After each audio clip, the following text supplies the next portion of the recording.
Nous sommes en guerre. On a affaire à un virus qui est diabolique et qui est beaucoup plus intelligent qu'on ne le pense. Nous sommes en guerre. Il peut arriver que la science rejoigne le bon sens. Nous sommes en guerre. Réfléchir sans savoir est idiot. Bonjour Chloé.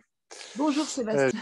Je me permets de t'inviter pour la chaîne La Vérité en Marche. C'est une chaîne d'information qui s'intéresse davantage finalement à l'idéologie qui se cache derrière les actes politiques, plus que aux actes politiques en eux-mêmes. Mais je fais une petite exception parce que je voulais t'inviter en tant que regard féminin éveillé dans cette crise de coronavirus, puisque tu participes intensivement depuis le début et même avant à l'éveil des consciences, et cette fraîcheur est nécessaire dans ce climat anxiogène. Donc, je voulais qu'on puisse discuter un petit peu de cette crise et notamment revenir sur ton intervention à Avignon le week-end du 5 et 6 juin 2021, qui était en compagnie, où tu faisais un débat en compagnie d'Alexander Samuel.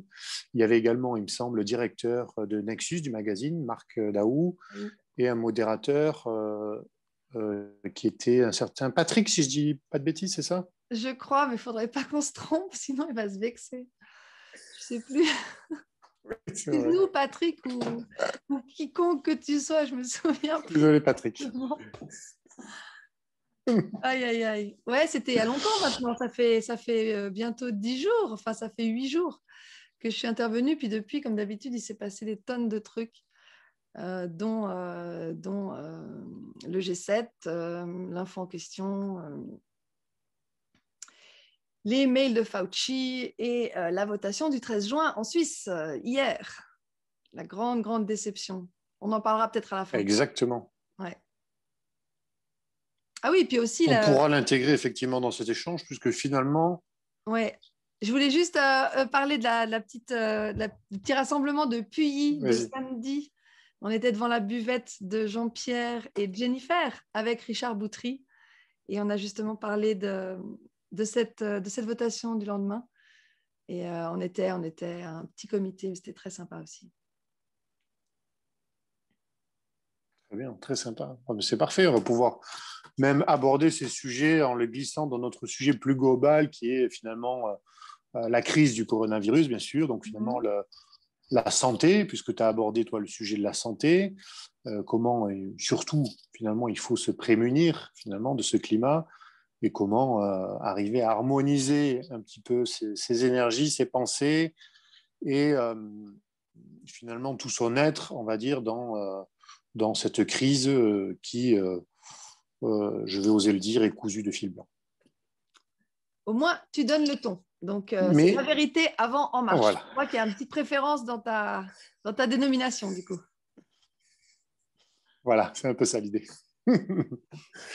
Donc, je voudrais qu'on puisse échanger sur ce sujet. Le sujet qu'on a décidé donc d'aborder plus précisément, c'est celui de la santé et finalement de son instrumentalisation à travers notamment les mathématiques qui sont une de tes spécialités, je crois. Oui, c'est l'une de mes spécialités. En tout cas, c'est ma matière de prédilection à l'école et j'ai un master de maths et puis un bac C, mention bien, etc. Enfin, j'ai fait 2 ans d'école d'ingénieur aussi, à l'INSA, pour ceux qui connaissent. Ouais, les maths, c'est mes amis. Les maths sont mes amis. Génial. Ben alors, ça nous permet de, justement, en s'appuyant finalement, tu étais en train de nous décrire ton parcours.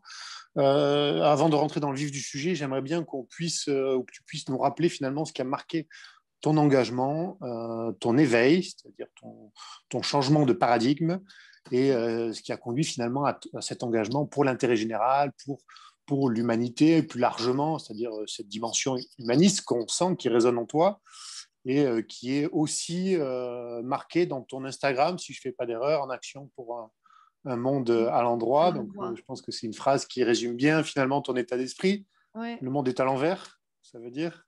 Le monde inversé, c'est-à-dire que les mots utilisés sont dévoyés, sont travestis. On parle de paix, mais en fait, on parle de surveillance, on parle de démocratie, enfin, on parle en fait de plutocratie. On parle de rien qu'un prêt à la banque, c'est pas un prêt, c'est un crédit. Quand on parle de plan social, en fait, c'est pas du tout social, c'est un plan de licenciement. Et comme ça, on en a des pages et des pages de mots galvaudés qui sont inversés par rapport au sens initial qu'ils devraient avoir.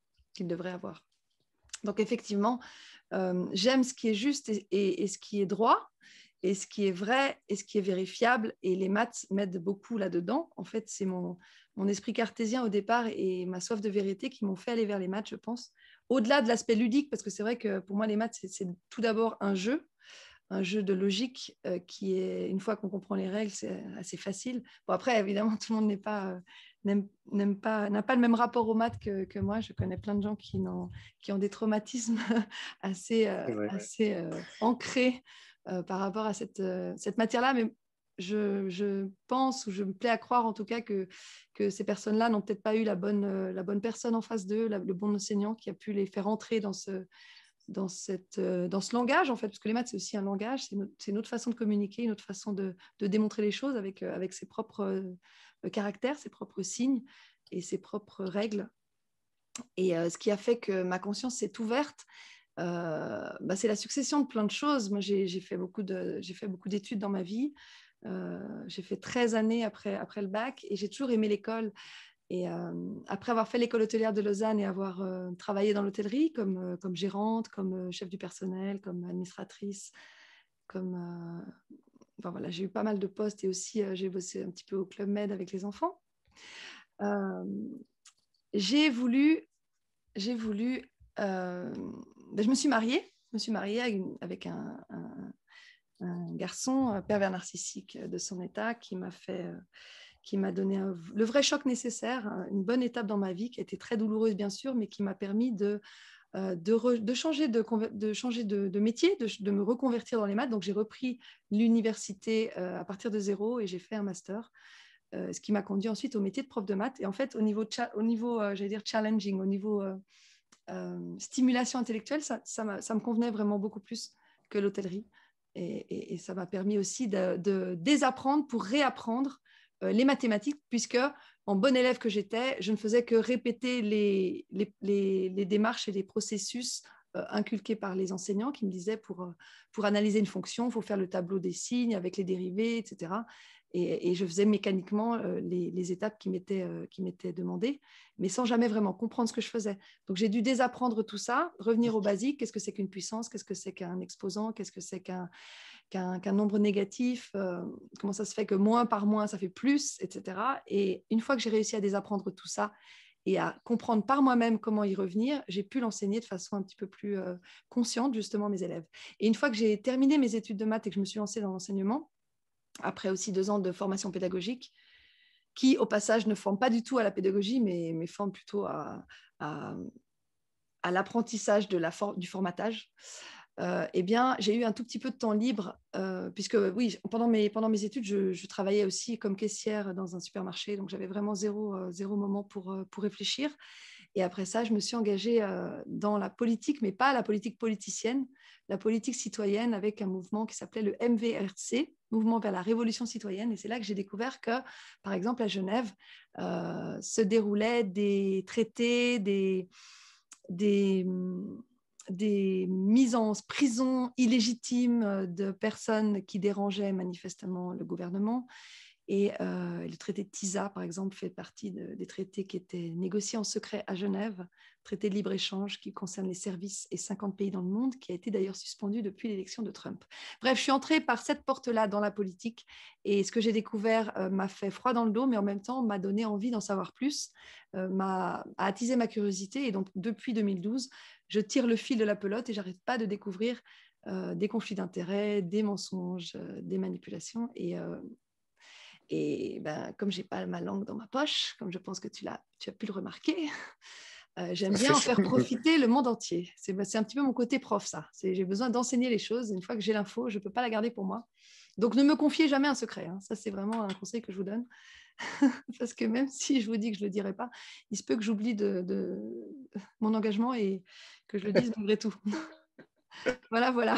Alors, tu peux me répéter ta question, s'il te plaît, Sébastien, parce que je ne l'ai pas entendu. Je disais, mais de toute façon, ce qui caractérise, c'est finalement cette joie naturelle, cette bonne humeur qui fait que voilà, ça sortirait avec de l'enthousiasme et de la gaieté. Oui. Donc, c'est pas très grave.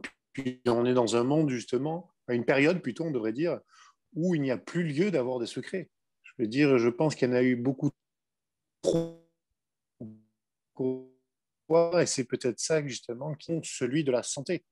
Qu'est-ce que tu en penses? Oui, j'en pense un peu la même chose que toi. C'est-à-dire que les secrets, il y en a eu un peu trop à mon goût.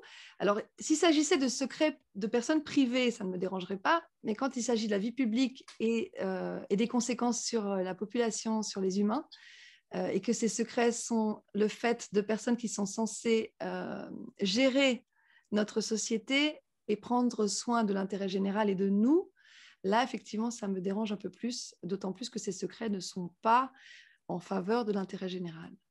Donc, il est temps que tout cela soit levé. D'ailleurs, on a vu qu'avec les mails de Fauci, les secrets commencent à tomber. Et d'ailleurs, hier, le matin dimanche, un des journaux mainstream de chez nous nous apprenait que les masques à l'extérieur ne servaient à rien.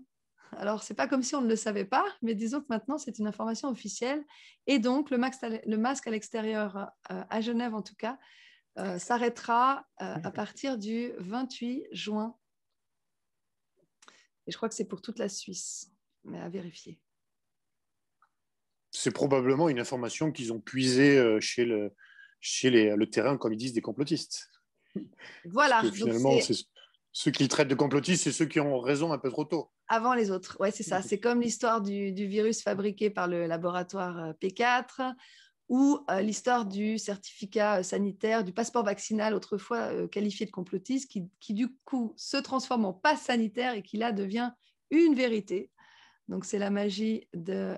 En fait, c'est une sorte de rythme. Il ne faut pas être trop tôt à dire les vérités parce que là, effectivement, on se fait traiter de complotiste. Quand ce n'est pas de fasciste, d'antisémite et d'extrême droite. Parce que ça, c'est vraiment la rhétorique habituelle pour qualifier les personnes qui disent des choses un petit peu trop vite et un petit peu trop dangereuses pour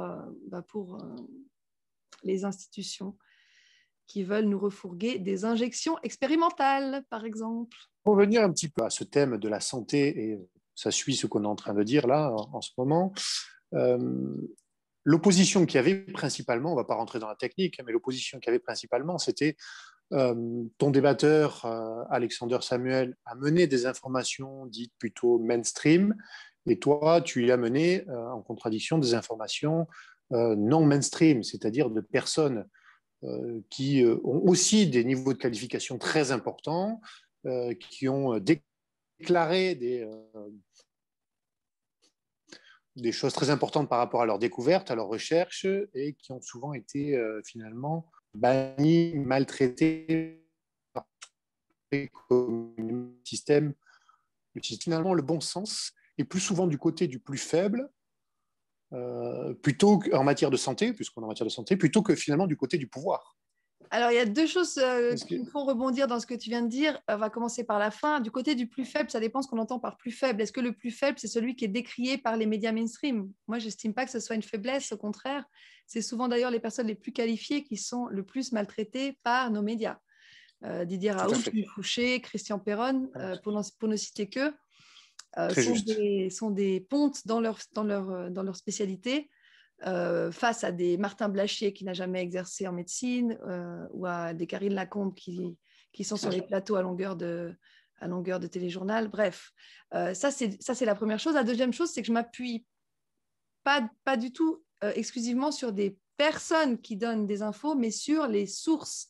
C'est-à-dire que moi, ce qui m'intéresse, c'est d'aller voir les documents sur les sites officiels parce que c'est plus difficile de mentir après avoir vu les documents qui émanent de l'OMS, de Gavi, du Forum économique mondial, ou bien les discours de nos dirigeants, de Macron, de Fauci, de Tedros Adhanom Ghebreyesus, le directeur de l'OMS, ou de Bill Gates, ou de Jacques Attali, ou de Laurent Alexandre, et j'en passe. Donc moi, j'ai commencé le débat avec Alexander Samuel par le rappel des échéances qui étaient données pour les injections. Moi, j'ai du mal à appeler ça des vaccins. Les injections Pfizer, Moderna, AstraZeneca et Johnson & Johnson, qui respectivement nous disent que dans les autorisations de mise sur marché conditionnelles fournies par l'EMA, EMA, c'est donc l'Agence européenne du médicament, nous disent que pour l'injection Pfizer, c'est décembre 2023, pour AstraZeneca, c'est mars 2024, pour Johnson & Johnson, c'est aussi décembre 2023, et pour Moderna, c'est décembre 2022. Donc, on voit qu'on n'est pas du tout à la fin des essais cliniques. Donc, voilà ce que j'ai répondu en arrivant dans le débat dimanche 6 juin face à Alexander Samuel, qui disait que le vaccin était tout ce qu'il y avait de plus fiable. Et rien qu'avec cet élément-là, qui est très facilement vérifiable et que je peux envoyer comme lien, je mettrai sous la vidéo, on voit que ces autorisations de mise sur le marché, qui sont conditionnelles, je le rappelle, n'ont pas donné les résultats finaux de l'étude clinique. Donc ça, c'est un des arguments. Après, il nous parle de Pasteur, notre biologiste, parce qu'il est biologiste. Alors évidemment, ça lui donne un certain statut, qui lui donne une assise qui, manifestement, le dispense de donner des arguments, puisque pendant tout le débat, pratiquement tout le débat, il n'a fait que me répondre en discréditant les sources que je donnais, sans du tout parler du fond de ce que je disais.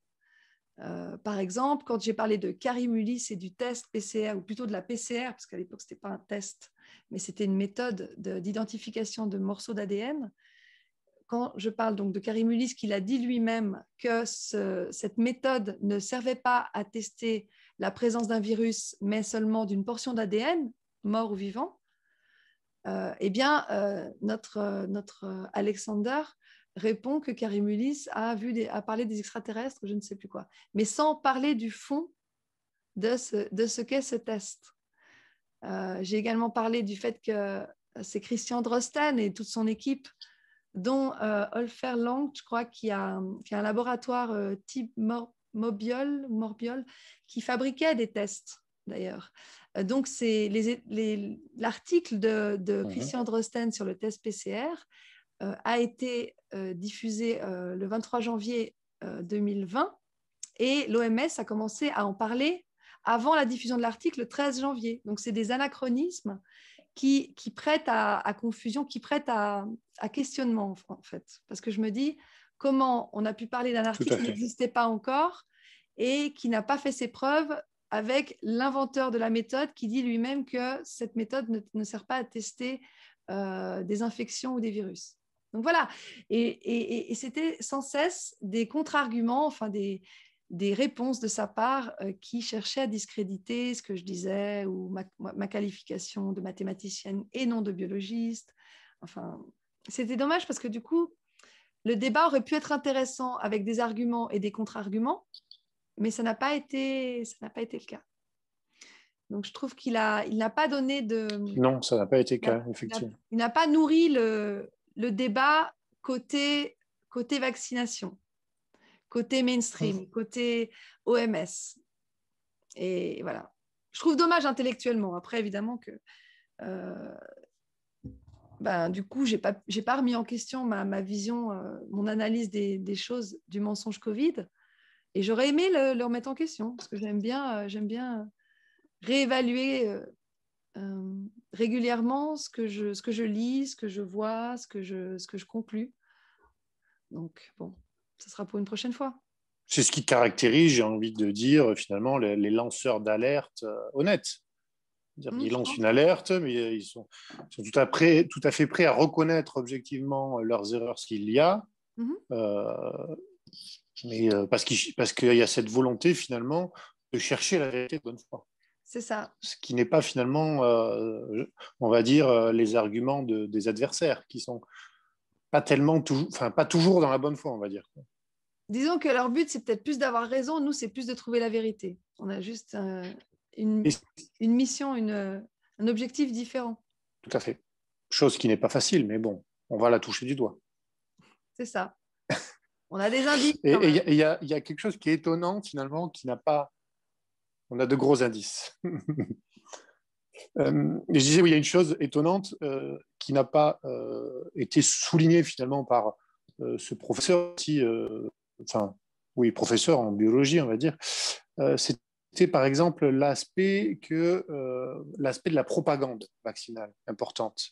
Finalement, est-ce que tu ne penses pas qu'il y a... c'est le professeur Perron qui a abordé ça il n'y a pas très longtemps, je crois, et qui disait que cette cabale qui a eu contre les traitements, comme l'hydroxychloroquine, contre l'ivermectine ou autre, n'est pas en fait une cabale qui a été sciemment organisée par une industrie très puissante pour justement favoriser le vaccin, puisque s'il y a un traitement, il ne peut pas y avoir de vaccin. Ce sont les règles en matière médicale.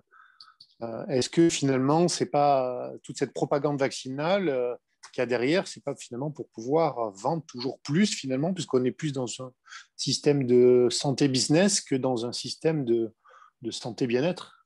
Alors, ce qu'on Finalement, doit qui revient un peu à votre débat que vous avez eu entre Pasteur et Béchamp, quoi. Oui. Alors, pour te répondre, j'ai été lire la définition de ce que c'était qu'une autorisation de mise sur le marché conditionnelle. Et on ne peut pas donc délivrer cette autorisation, cette AMM, si le besoin médical qu'elle est censée, que le médicament, donc le traitement ou le vaccin est censé traiter, est inutile et qu'il existe un autre traitement. Donc, on dit qu'on peut avoir une AMM quand le besoin médical n'est pas satisfait. Donc, effectivement, si le besoin médical était de guérir du Covid, eh bien, il fallait faire croire à tout le monde qu'il n'était pas satisfait et qu'il n'existait donc pas de traitement. Or, on le sait par l'expérience que, évidemment, hydroxychloroquine, azithromycine, zinc, vitamine C, vitamine D, artémisia fonctionnent. Moi, je me suis guérie du Covid avec l'artémisia, la vitamine C, par exemple. Et d'ailleurs, dans les mails de Fauci, très récemment, on a vu que même Anthony Fauci savait que l'hydroxychloroquine, azithromycine, etc., fonctionnait. Mais effectivement, il s'agissait de le cacher puisque si cela avait été avéré officiellement, eh bien, on n'aurait pas pu délivrer d'autorisation de mise sur le marché conditionnelle, donc sans avoir les résultats des essais cliniques de ces injections qu'on pratique maintenant depuis le mois de décembre un peu partout dans le monde. Tout à fait, c'est très juste, c'est exactement ça. Et finalement, comme tu dis très justement, il faut faire croire aux gens, et ça devient une question de croyance, parce que la majorité des gens, c'est souvent leur faute, n'ont pas le temps de parce qu'ils sont pris dans leur quotidien, dans leur emploi, dans leur famille, et que finalement, une propagande avec des médecins ou des experts qui ont des liens d'intérêt, de mémoire, je crois que c'était le reportage Propaganda qui montrait comment parfois les médecins étaient utilisés finalement par l'industrie pour pouvoir vendre des produits. En l'espèce, c'était de la viande et produits. Finalement, toute cette instrumentalisation repose sur une croyance forte. C'est finalement ce qui anime les individus, la croyance. Et comment finalement les mathématiques pourraient nous aider finalement à nous en sortir de cette croyance, sortir positivement, sachant qu'ils peuvent aussi être utilisés négativement, c'est-à-dire comme dans toute utilisation, dans toute rhétorique, il y a toujours une face positive et une face négative. Alors, pour celle des mathématiques, est-ce que tu pourrais nous éclairer un peu plus là-dessus sur comment les statistiques peuvent être positives ou négatives dans cette crise?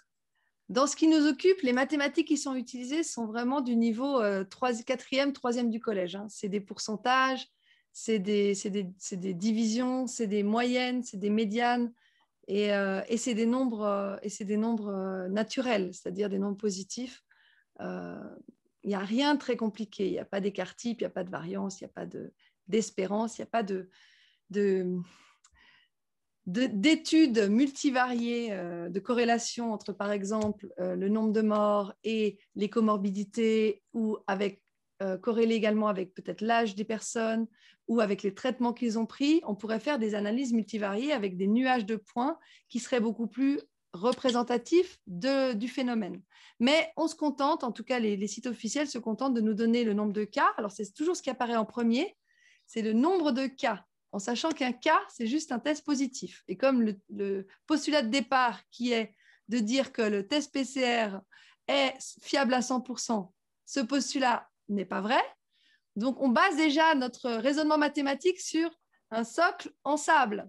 C'est-à-dire qu'on ne peut pas se fier à la fiabilité des tests. D'ailleurs, juste pour étayer, la Cour portugaise a établi en novembre que au-delà de 25 cycles d'amplification, c'était 70% de fiabilité, 30 cycles, c'était 20%, 35, c'était 3%. Bref, ceci étant dit, ce qui serait utile, c'est d'avoir déjà le nombre de morts dus au Covid, mais pas avec le Covid, mais à cause du Covid. Déjà, on y verrait plus clair. Ça pourrait être le taux de mortalité qu'on ne nous donne jamais, c'est-à-dire le nombre de morts divisé par la population totale, et sur un an, s'il vous plaît, parce qu'actuellement, on nous annonce des chiffres, on continue le décompte des cas et des morts, mais sur une période qui est plus longue qu'un an. On en est au 15e mois. Or, le taux de mortalité, tout comme le taux de létalité, qui est le nombre de morts divisé par le nombre de personnes infectées, ces deux taux-là fonctionnent uniquement sur une année et pas sur 15 mois, 16 mois, 17 mois, 24 mois. Donc, si on avait un taux de mortalité déjà, ça pourrait être utile pour se rendre compte de la faiblesse de cette épidémie. Si on avait le pourcentage de tests qui est pratiqué à mettre en relation avec le nombre de cas, déjà, on pourrait voir que les courbes se suivent et que donc, quand on a une augmentation des cas, très souvent, c'est qu'on a une augmentation des tests. On pourrait mettre en relation le nombre de morts avec du Covid, avec le nombre de morts, toutes causes confondues. Donc, on pourrait faire un pourcentage du nombre de morts Covid divisé par le nombre de morts toutes causes confondues. En France, il y a 600 000 morts par an, toutes causes confondues. Ça veut dire 1600 morts par jour. Le Covid occupe 4%, 4 petits pourcents de la totalité des morts dans le monde au bout d'un an. Donc, on avait 1,6 million de morts Covid sur 57 millions, qui est le nombre de morts, toutes causes confondues, par an. Donc, ça représente 4%. Donc, voilà, si on mettait déjà le pourcentage de morts Covid par rapport au nombre de morts habituels, on verrait qu'effectivement, ce n'est pas grand-chose. Qu'est-ce qu'on pourrait faire d'autre? Donc, je vous ai dit tout à l'heure, on pourrait faire des... Il n'y a pas lieu à toute cette propagande de peur. Non. Des graphiques en 2D avec simplement deux variables qui seraient le nombre de morts d'un côté, Covid, et le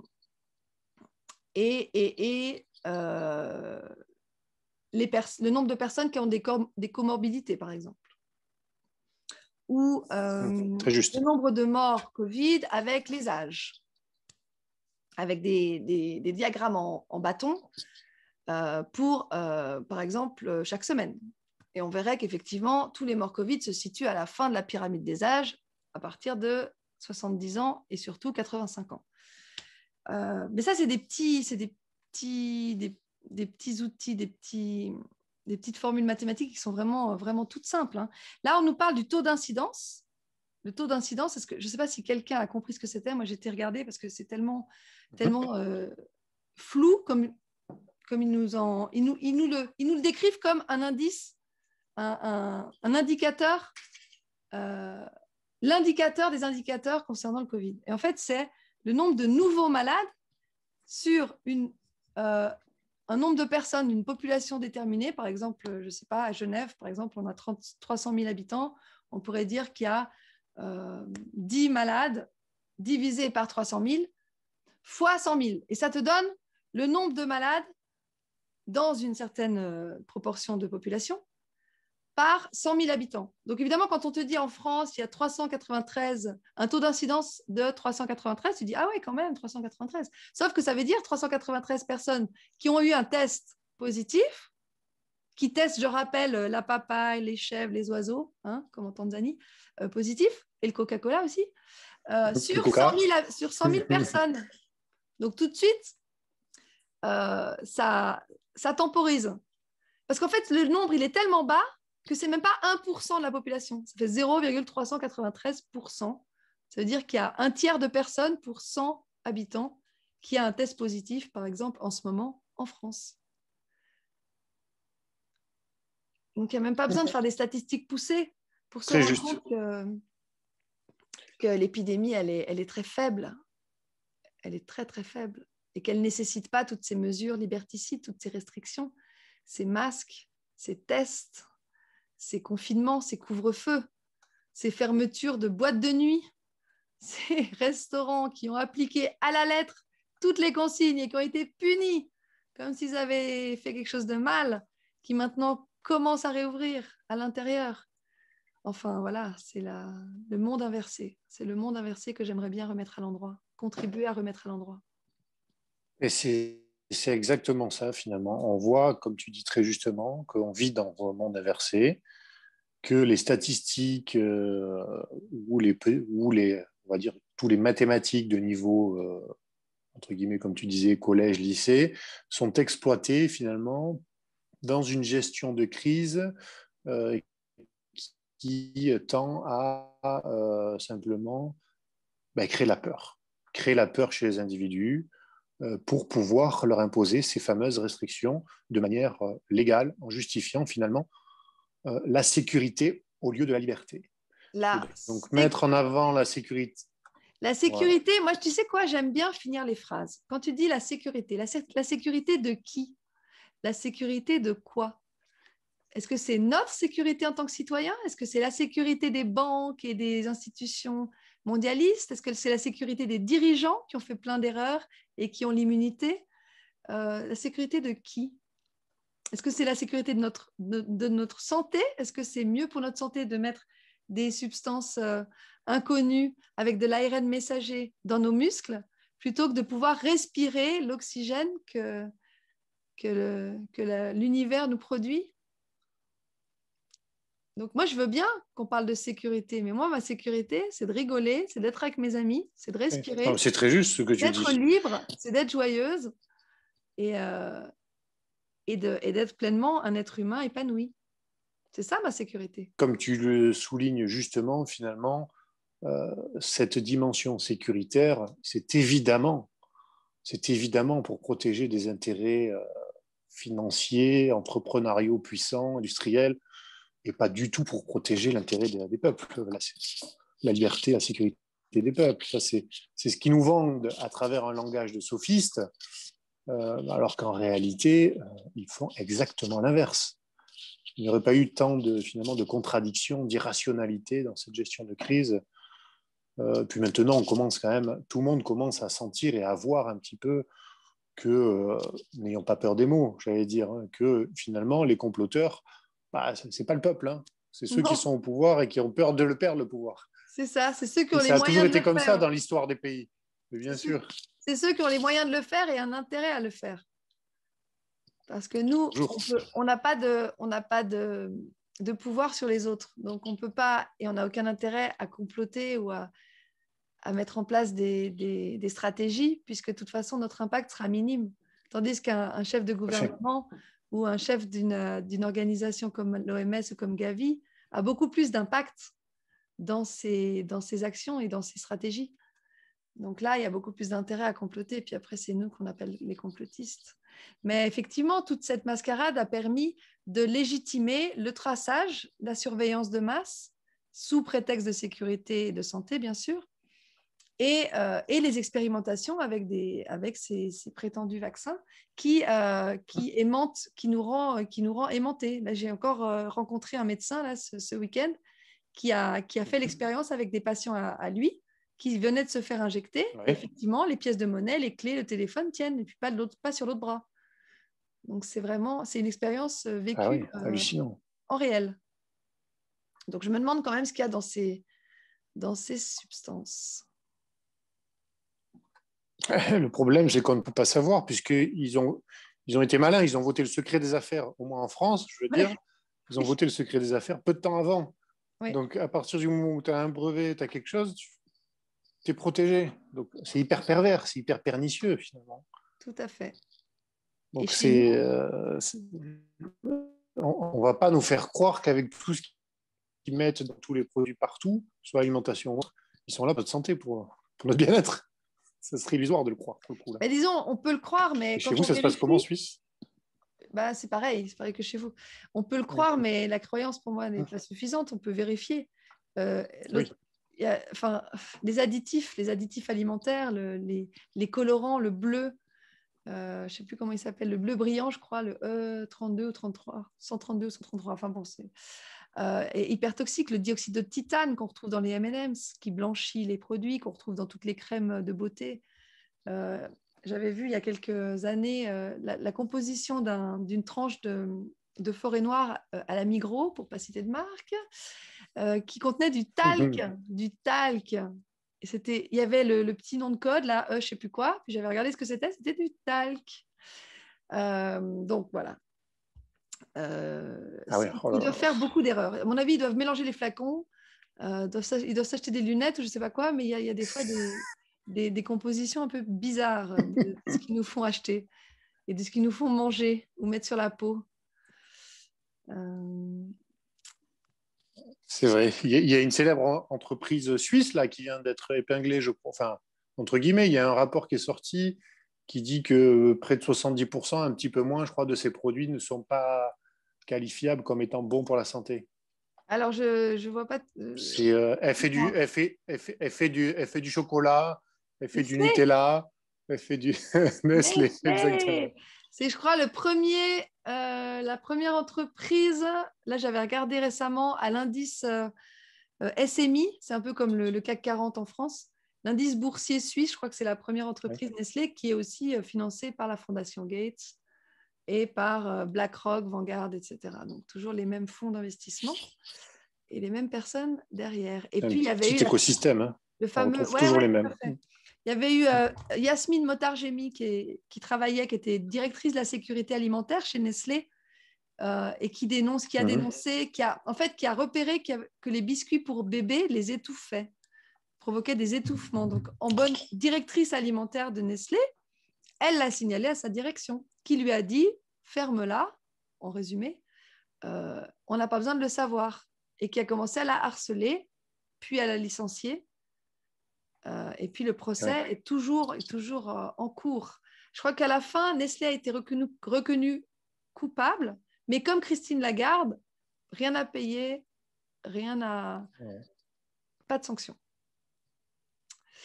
Voilà. Donc, rien ne vaut les fruits et légumes frais, non transformés, sans passage par la case industrielle, avec le moins de pesticides possible, un petit potager, et ce sera plus pratique. Tiens, je suis toute seule maintenant.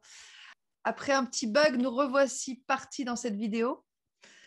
Et on parlait des lois. On parlait des lois qui anticipaient les phénomènes. La mise en place de cette pandémie. C'est ça. Donc toi, tu parlais de la loi secret des affaires qui empêchait les lanceurs d'alerte de faire leur boulot d'alerteur et qui les faisait taire. Et moi, je vais te parler de la loi antiterroriste qui est juste le cran d'après, qui vient d'être votée hier, le 13 juin, avec la loi Covid-19. Donc, ces deux lois sont plutôt très liberticides. Donc, la loi antiterroriste, dont j'ai déjà parlé plusieurs fois, c'est une loi visant, soi-disant, à lutter contre le terrorisme. Sauf que le terrorisme, en Suisse, il n'y en a pas. Ça, c'est la première chose. Et la deuxième chose, c'est que la définition des terroristes dans cette loi, c'est des personnes qui sont susceptibles d'avoir des activités terroristes. Et qu'est-ce que c'est qu'une activité terroriste? C'est la possibilité d'influencer ou de modifier l'ordre étatique par la crainte ou alors par des infractions graves ou alors par la menace d'infractions graves. Donc, on est sur un putatif absolu. On n'a aucune certitude. La FEDPOL, la police fédérale, peut prendre la décision sur la base d'indices de nous classer les personnes qui dérangent de terroristes pour autant qu'elles croient qu'ils sont susceptibles de déranger l'ordre étatique. Et avec ces nouveaux terroristes, elles peuvent donc nous assigner à résidence. Quand je dis nous, je dis plutôt les assigner à résidence, les empêcher de quitter la Suisse, les empêcher d'avoir certains contacts, de voir des personnes directement ou indirectement, et peut leur imposer une surveillance électronique par téléphonie mobile ou par dispositif fixé sur le corps. Je pense au bracelet électronique, tu l'auras compris. Et ça, c'est possible à partir de 12 ans. Donc, les terroristes peuvent avoir 12 ans. et donc subir ces sanctions, ces restrictions de liberté, sauf pour l'assignation à résidence qui concerne les personnes à partir de 15 ans. Mais quand même, 15 ans, c'est jeune. Donc voilà, cette loi est passée à 56, quelque chose % hier. Voilà. C'est grave. Hein. C'est grave, c'est grave. On a passé un échelon là dans l'échelle de la dictature et la loi Covid-19, la loi encore plus illégale, je pourrais dire, puisque cette loi, elle contient plusieurs articles qui donnent les pleins pouvoirs au Conseil fédéral, donc notre gouvernement, sans devoir passer ni par les tribunaux ni par le Parlement, pour nous imposer de nouvelles restrictions, pour décider de donner des dérogations aux autorisations de mise sur le marché, qui ne seront du coup plus conditionnelles, mais totalement autorisées pour des médicaments ou des biens médicaux, c'est-à-dire tests, masques, protection. Le Conseil fédéral peut décider d'interrompre ou de suspendre des traitements estimés non urgents, nous imposer le certificat sanitaire, le test, traçage, isolement, quarantaine systématique, le traçage systématique de tout le monde, décide de donner des subventions aux médias, parce que les pauvres médias n'ont pas assez gagné d'argent en ces temps de manipulation planétaire, donc radio, télé, médias papier. Et ça, c'est pour les choses les plus graves, en sachant qu'il y a eu 86 modifications depuis la première version du 25 septembre de cette loi d'urgence, qui, par magie, a le droit de se modifier tout le temps depuis sa mise en place. Et, cerise sur le gâteau, le texte actuel de cette loi, qui contient donc le certificat sanitaire, aussi la préférence pour les vaccinés, qui ne devront plus subir de quarantaine, qui contient le TETIC, donc le test, traçage, isolement, quarantaine systématique, qui contient les subventions pour la radio et la télévision, et aussi l'article qui dit que c'est le Conseil fédéral qui décide de tout. Eh bien, ces articles-là ne sont pas dans le livret de vote qu'on a reçu à la maison. Nous, petit peuple suisse, pas du tout souverain. C'est-à-dire que les gens qui ne se renseignent pas ont voté sur une loi qui n'est pas celle qui va être appliquée, qui est le texte initial qui ne parlait que des aides financières pour les commerces. Sauf que ces aides financières pour les commerces ont été proposées par une partie des parlementaires dans une motion séparée, pour faire une loi séparée de cette loi de Covid-19, pour donner les mêmes subventions que la loi Covid-19, mais sans toutes les restrictions et toutes les prises de pouvoir illégitimes par notre gouvernement. Mais cette motion, est-ce qu'on en a entendu parler? Elle a été déposée au Conseil fédéral, je crois que c'était le 19 mars, ou en tout cas au mois de mars. On n'en a pas entendu parler. Et donc, le Conseil fédéral, notre gouvernement, ne parle pas de cette motion qui permet d'avoir les aides sans cette loi Covid-19. Donc, les gens ont voté en toute bonne foi pour permettre au commerce qui avait été ruiné par toutes ces mesures liberticides, ces restrictions, ces fermetures, de s'en sortir. Donc, en étant altruistes, ils ont voté pour la loi Covid-19 sans savoir qu'il y avait toutes ces perversions, tous ces articles qui n'ont pas été présentés à la population. Donc, il y a eu des recours qui ont été faits et il y a un référendum qui est en train d'être signé. Donc, un référendum, pour rappel, c'est une sorte comme une pétition, mais légale, qui permet à la population de s'opposer à une loi qui a été votée. Mais par contre, il faut obtenir 50 000 signatures en 3 mois, en 100 jours. Donc, c'est ce référendum qui porte justement sur tous les ajouts, les derniers ajouts du 19 mars, au certificat sanitaire, etc., pour que ces ajouts soient retirés de la loi, puisque les gens n'étaient pas au courant qu'il y avait eu ces ajouts-là. Donc, on a jusqu'au 8 juillet pour faire signer, pour obtenir 50 000 signatures. Donc, voilà, il y a du boulot, encore une fois. Oui, mais c'est bien, il y a quand même une mobilisation derrière. Oui. Est-ce qu'il y a des juristes quand même qui s'emparent de ça aussi? Parce qu'il y a une forme d'abus de faiblesse là derrière. Complètement. D'abus de confiance, d'abus de faiblesse. Ben oui. Et des manipulations concrètes. C'est-à-dire que si on ne dit pas aux gens sur quoi ils vont voter, le vote n'a pas de valeur normalement. Tout à fait. Et il y a des juristes, il y a des avocats qui sont constitués, notamment, il y a une douzaine d'avocats qui a un site qui s'appelle le Virus des Libertés. Et puis, il y a des groupements citoyens, dont les Amis de la Constitution, qui sont maintenant très organisés, qui comptent plus de 10 000 membres, qui permettent de mettre en place les référendums, les initiatives et l'information alternative, l'information que nos conseillers fédéraux ne donnent pas, que nos médias ne donnent pas, pour constituer une sorte de contre-pouvoir, mais qui aujourd'hui n'a pas encore une très grande visibilité. Et évidemment, n'est pas décrit comme une vraie force politique par les médias. Donc, c'est toujours pareil, on minimise les compétences des personnes qui disent autre chose que la doxa gouvernementale. Toujours, effectivement, toujours. Mais ce que tu es en train de nous expliquer, c'est que finalement, ce qu'on ressent, puisque c'est en Suisse, mais c'est ailleurs aussi, hein, c'est qu'il y a une vraie coordination internationale, mondiale, pour enserrer finalement les nations, les peuples dans une idéologie un peu mortifère, hein, une idéologie technologique finalement de contrôle. Hein, ouais. Parce que ceux qui sont au pouvoir, comme on l'a évoqué tout à l'heure finalement, sentent bien que beaucoup de gens sont en train de s'éveiller. Exactement. Et donc finalement de retrouver leur souveraineté et de se dire mais pourquoi je servirais ou je délèguerais mon pouvoir souverain à des gens qui ne me représentent pas, qui représentent rien en fait, sauf les intérêts de très grands groupes. Exactement, ouais. Donc on voit cette coordination, effectivement. Je regardais tout à l'heure une émission de RT entre les deux bugs informatiques entre nos Ouais. qui parlait des dividendes et des aides publiques qu'ont reçues toutes les entreprises du CAC 40 en France, sans condition. C'est-à-dire qu'elles ont reçu des subventions sans aucune condition, sans aucune contrepartie. Et que donc la crise du Covid a permis de creuser encore un peu plus l'écart entre les plus riches et les plus pauvres. Les plus riches s'enrichissent, les plus pauvres s'appauvrissent, comme d'habitude, comme à toutes les crises. Je crois bien même que, bon, j'ai pas la source en tête, mais que la France est le pays où le noyau de milliardaires s'est le plus enrichi par rapport aux autres pays. Il y a eu 4 nouveaux milliardaires. Plus qu'aux États-Unis, plus que dans les pays les plus finalement libertaires, on pourrait dire.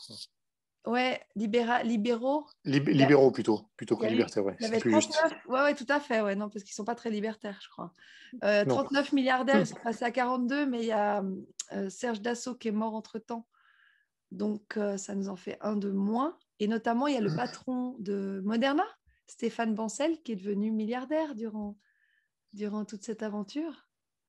Et en Suisse, les 37 milliardaires, on a quand même 37 milliardaires chez nous, presque autant qu'en France, ont vu augmenter leur patrimoine, leur fortune de 29, presque 30% entre avril et juillet de l'année dernière. Donc, ils ont gagné 103,5 milliards de francs suisses en 3 à 4 mois. Eh bien, incroyable. On va peut-être arrêter là sur les sujets les mauvaises nouvelles qui fâchent pour essayer quand même de conclure par une note positive. Oui, concluons. Notamment sur des conseils que tu t'appliques, toi, des conseils en santé naturelle, c'est-à-dire tout ce qu'ils détestent. Tout ce qu'ils détestent tout simplement parce que... L'autonomie, la santé, ça, c'est pas bon pour nous. Ah bon. Tout ce qui est naturel, on ne peut pas le breveter, donc c'est pas bon pour eux. Donc en fait, ils ont besoin de transformer la nature, alors que la nature est intelligente et qu'elle fait bien les choses. Ils ont la transformer pour faire l'argent dessus et après derrière investir beaucoup pour faire la propagande, pour dire que c'est mieux que ce que fait la nature. On connaît le cercle vicieux, mais il faudrait que là, on parle plutôt du cercle vertueux de la nature. Exactement. Que fais-tu pour t'harmoniser, pour te sentir bien en cette période un peu anxiogène, que ce soit en matière alimentaire, spirituelle, voilà, tout ça. Alors, ce que je fais, c'est que je vois des gens bienveillants, que je fais des actions qui sont en rapport, alignées avec mes aspirations profondes, c'est-à-dire que je dis ce que je pense et je dis ce que je vois et je ne me fais aucune autocensure, aucune pensée limitante, en tout cas le moins possible. Que je mange essentiellement vivant, donc des fruits et des légumes crus. Tout à l'heure, je te parlais de mes smoothies en off. J'ai essayé ce matin kiwi courgette. Alors, c'est original. Avec du lait d'amande, ça se boit, ça se laisse boire. Et puis là, tout à l'heure, je me suis fait un autre smoothie banane citron Et bon, j'ai un petit creux quand même parce que 2 smoothies dans la journée, ça ne me suffit pas. Mais en tout cas, ça me donne la pêche, ça me donne la bonne humeur. Et ça, c'est vraiment un truc important, c'est que les aliments non transformés, qui sont d'origine végétale, en tout cas en ce qui me concerne, me donnent des bonnes vibrations. Et malgré tout ce que je subis en ce moment, notamment la convocation jeudi prochain par l'État à une enquête administrative qui commence, donc avec une juge enquêtrice qui va m'auditionner jeudi 17 juin, malgré ça, je garde le sourire et je garde l'espoir et je garde la force et je garde la joie. Donc, les belles rencontres, les personnes bienveillantes, sincères, l'alimentation non transformée, les actions qui sont en accord avec nous-mêmes, ça, c'est ma médecine, c'est ma santé, c'est ma manière de me sentir bien. Après, chacun voit midi à sa porte, chacun fait comme il veut, je ne suis pas médecin. Je ne voudrais pas pratiquer de la médecine illégale, comme ils le disent sur les plateaux de télé. Le concept est tellement bizarre de parler de médecine illégale. Si on se sent bien avec un traitement quel qu'il soit, pourquoi ce serait illégal? Mais bon, passons. Et toi, Sébastien? Ils arriveraient à faire classer la santé naturelle comme illégale. Oui, comme dangereuse. Mais c'est ce qu'ils font déjà. Comment? Comme dangereuse, c'est ce qu'ils font déjà avec arrivent. Thierry Casasnovas notamment. Ils essayent de le faire taire à jamais en l'accusant de pratiquer de la médecine illégale alors que c'est ça. Il ne fait rien de cet ordre-là. Et toi, Sébastien, qu'est-ce que tu fais pour être en bonne santé et être toujours de bonne humeur? Alors moi, je fais essentiellement, on va dire, je fais un peu de sport, c'est-à-dire je fais du sport 1 à 2 fois par semaine, déjà, c'est important, pour s'entretenir. Et après, pour garder le sourire, finalement, voilà, je lis, je m'informe, je fais comme toi, je cherche en fait des informations parce que je suis animé par cette volonté de vérité. Donc finalement, pour la mettre à jour, il faut démasquer tous ces mensonges et tous ces secrets malsains qui ont pourri toute la société de l'intérieur. Exactement. Bon, on est d'accord en fait.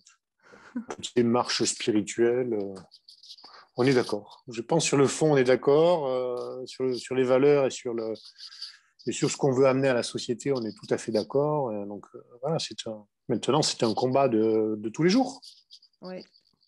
C'est un combat aussi psychologique parce qu'on doit tenir bon, malgré tout ce qui se passe et malgré des lois, par exemple, qui sont votées et qui restreignent nos libertés et malgré les restrictions arbitraires qui pleuvent chaque jour. Donc, on doit garder le moral avec tout ça et se soutenir. Et c'est un bon exercice aussi.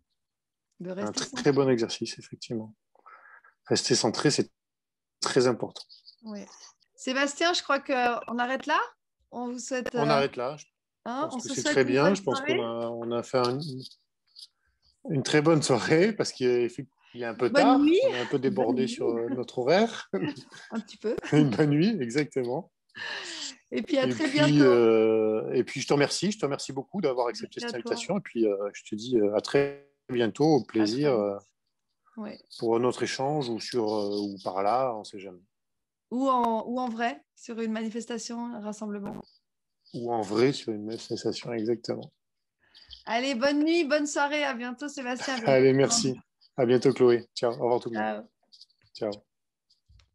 On verra qui c'est qui ment dans cette histoire. Sur le nez, ton petit masque. C'est la Covid qui redémarre. Mais trop le